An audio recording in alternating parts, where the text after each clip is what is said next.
আমরা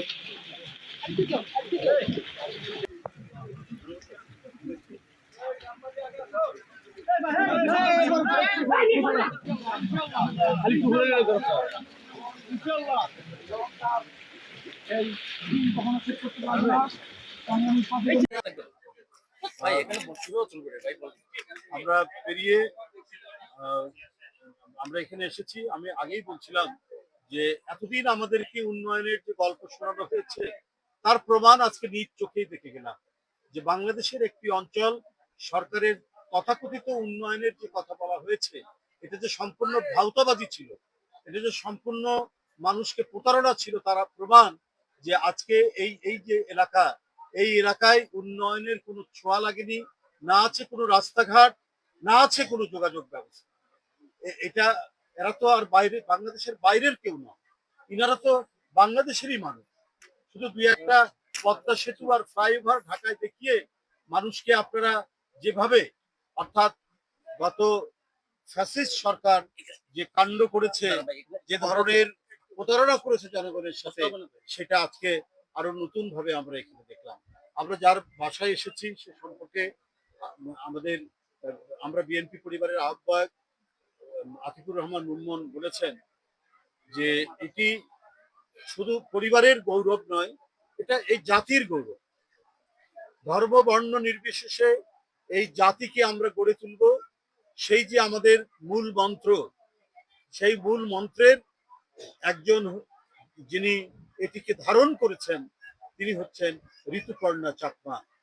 সে শুধু পরিবারের নয়, গোটা জাতির মুখকে আলোকিত করেছে, গোটা দেশকে আলোকিত করেছে।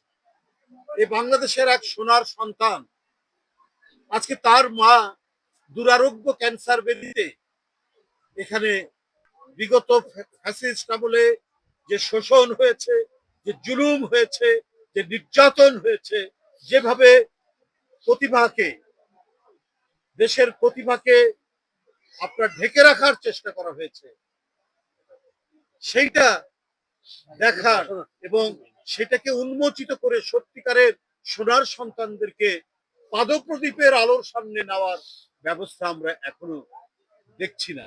বন্ধুরা আমার, আমাদের সহ সাংগঠনিক সম্পাদক, এই বৃহত্তর চট্টগ্রামের কৃতি সন্তান, তরুণ আইনজীবী ব্যারিস্টার হেলাল কথা বলেছেন যে আমাদের ভারপ্রাপ্ত চেয়ারম্যান যিনি এই যে সংগঠন আতিকুর রহমান মুনমুন এবং মিথুনের আমরা বিএনপি পরিবার তার আহ্বায়ক সদস্য টিম, যে সংগঠনটা সারা বাংলাদেশে আলোড়ন তুলেছে, যে সংগঠনটা সারা দেশে আমাদের ভারপ্রাপ্ত চেয়ারম্যানের পক্ষে সাধারণ মানুষের কাছে, অসহায় মানুষের কাছে, শহীদ পরিবারের কাছে, অসুস্থ পরিবারের কাছে, ক্ষতবিক্ষত পরিবারের কাছে, পঙ্গু পরিবারের কাছে, দৃষ্টিশক্তিহীন পরিবারের কাছে পৌঁছাচ্ছে অতি দ্রুত।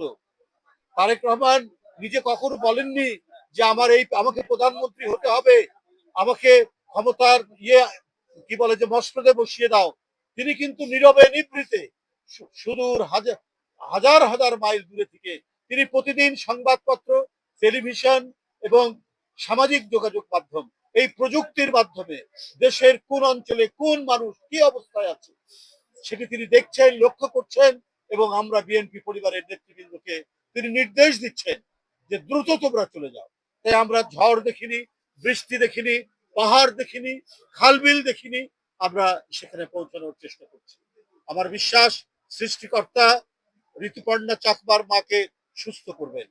আমরা হয়তো তার আমাদের ভারপ্রাপ্ত চেয়ারম্যানের পক্ষ থেকে যা দিচ্ছি সেটা হয়তো অত্যন্ত সামান্য তার চিকিৎসার জন্য, কিন্তু এই পরিবারের পাশে তারেক রহমান সাহেব থাকবেন, এই পরিবারের পাশে আমরা সবাই থাকব।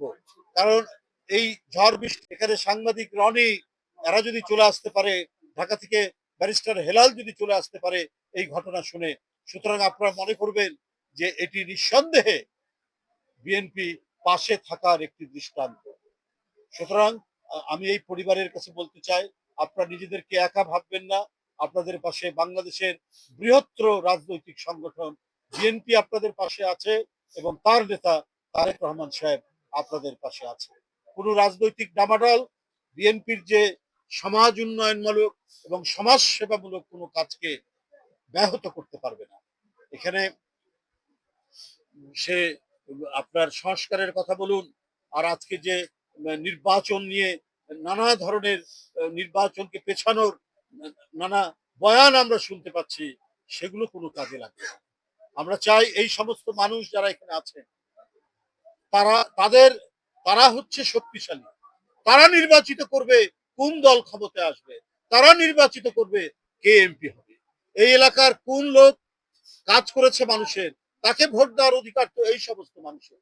এই যে উপরে মাত্র টিন ঘর, পড়ো পড়ো ঘর, সেইখানে সাধারণ মানুষ যারা বসবাস করছে, তারা এখানে নির্ধারণ করবে। তারাই হচ্ছে শক্তি, তাদের সেই শক্তিকে কোনোভাবে কেড়ে নেওয়া যাবে না। এটাকে পেছানোর এবং এইটা নিয়ে নানা যুক্তি খাড়া করে জনগণের অধিকারকে কেড়ে রাখা শেখ হাসিনার মতো, ওইটা এদেশের মানুষ মেনে নেবে না। শেখ হাসিনা নানা কথা বলে এবং তথাকথিত নির্বাচন দিনের ভোট রাত্রে করেছেন, ভোট কেন্দ্রে ভোটাররা যেতে পারেনি, কুকুর বিড়াল ঘোরাফেরা করেছে। ওই নির্বাচনের দিন শেষ হয়েছে, কারণ অসংখ্য